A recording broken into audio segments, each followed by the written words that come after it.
자, 이번 시간에는 이 실수에 대해서 알아보도록 하겠습니다. 실수는 소수가 있는 숫자죠. 자, 그 중에서 부동소수는 플롯, 더블이 있고요. 고정서수는 데시멀이 있습니다. 먼저 플롯 먼저 한번 알아보도록 할게요. 자, 여기에 플롯을 이렇게 선언을 해보도록 할게요.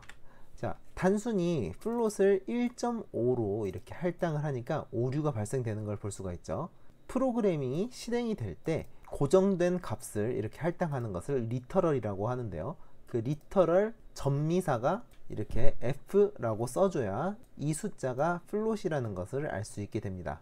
만약에 이 f가 존재하지 않고 이렇게 소수점이 존재한다고 하면은 이 타입은 기본적으로 더블을 가리키게 됩니다. 자, 그래서 1.5f라고 적으면은 이 플로트 f 변수에는 1.5가 할당된 겁니다. 자, 콘솔 라이트 라인으로 이렇게 f를 찍어 보게 되면은 1.5가 출력되는 걸 볼 수가 있죠. 자, 이번에는 한번 더블을 추가해 보도록 하겠습니다. 더블은 이 뒤에 전미사를 붙이지 않아도 디폴트가 더블이기 때문에 D를 이렇게 붙여주지 않아도 괜찮습니다. 자, 한번 데시말도 알아볼게요.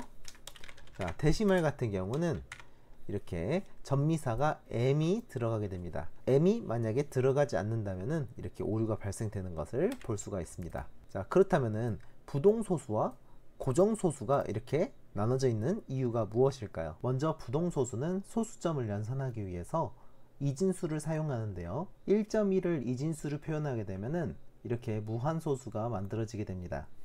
즉, 한 번에 이진수로는 소수점을 구현하기가 어려운 부분이 있어요. 자, 이 부동소수로 계산을 하게 되면은 정확한 값이 계산이 되지 않을 수도 있습니다. 자, 무슨 말인지 한번 확인해 보도록 할게요. 플로트를 1.1로 주고 하나 더 만들어서 이렇게 1.2로 만들어 보도록 하겠습니다. 두 개를 더한 값을 콘솔로 이렇게 찍게 되면은, 자, 우리가 원하는 값은 2.3이 나와야 되는데요. 2.3이 아니라 뒤에 0002가 붙은 걸 볼 수가 있죠. 이진수로는 일부 소수들이 연산이 어려운 점이 있기 때문에 방금처럼 근사치의 값이 소수점으로 보여지는 경우가 있습니다. 자, 이렇게 부동소수는 이렇게 연산 사이에서 작은 오차가 발생할 수도 있다는 것을 유념하셔야 되고요. 대신 연산 속도가 매우 빠르다는 장점이 있습니다. 당연히 이 플로트보다 더블이 정밀도가 더 높겠죠.